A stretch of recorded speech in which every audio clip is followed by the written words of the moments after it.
നമസ്കാരം, ഇത് IBN Malayalam.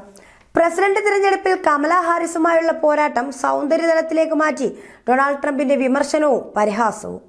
Democratic പാർട്ടിയുടെ സ്ഥാനാർത്ഥിയായ കമലയുടെ സ്കെച്ച് ടൈം മാഗസിൻ മുഖചിത്രമാക്കിയതിനെ പരിഹസിച്ചാണ് റിപ്പബ്ലിക്കൻ സ്ഥാനാർത്ഥിയായ ട്രംപ് സൗന്ദര്യ വിമർശനത്തിന് മുതിർന്നത്.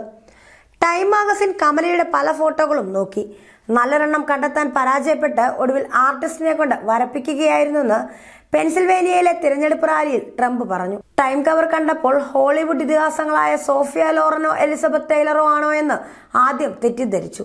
അവരുടെ അഭിനയ ജീവിതം ആഘോഷിക്കുന്ന കവർ സ്റ്റോറിയാണെന്ന് കരുതിയെന്നും ട്രംപ് പറഞ്ഞു. സൗന്ദര്യം കമലയ്ക്ക് അനുകൂല ഘടകമാണെന്ന് വാഴ്ത്തിയ വാൾസ്ട്രീറ്റ് ജേണൽ കോളമിസ്റ്റിനെയും ട്രംപ് കണക്കിന് വിമർശിച്ചു. ഒരു വനിതയെ ബ്യൂട്ടിഫുൾ എന്ന് വിളിച്ചാൽ അവരുടെ രാഷ്ട്രീയ കരിയർ അവസാനിക്കുകയാണെന്നും അഭിപ്രായപ്പെട്ടു. കമലയേക്കാൾ കാണാൻ നല്ലത് താനാണെന്ന് ട്രംപ് പറഞ്ഞതും സദസ്സിൽ നിന്നും കയ്യടിയും ചിരിയും ഉയർന്നു. വായിൽ തോന്നുന്നത് പോലെ തോന്നിയാസം പറയുന്നയാളെന്ന തരത്തിലാണ് മാധ്യമങ്ങൾ എന്നെ ചിത്രീകരിക്കുന്നത്.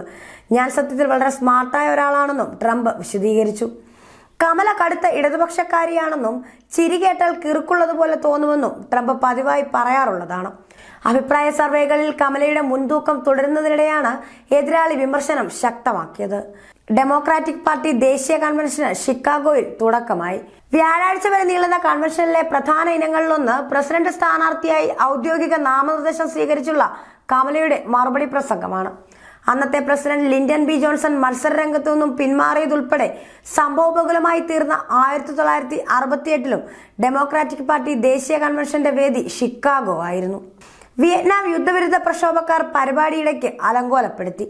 ഗാസ യുദ്ധത്തിൽ ഇസ്രയേലിന് US നൽകുന്ന പിന്തുണയിൽ പ്രതിഷേധിച്ച് ഇത്തവണത്തെ കൺവെൻഷനിലും സമരപരിപാടികൾ പ്രതീക്ഷിക്കുന്നുണ്ട്. News desk IBN Malayalam.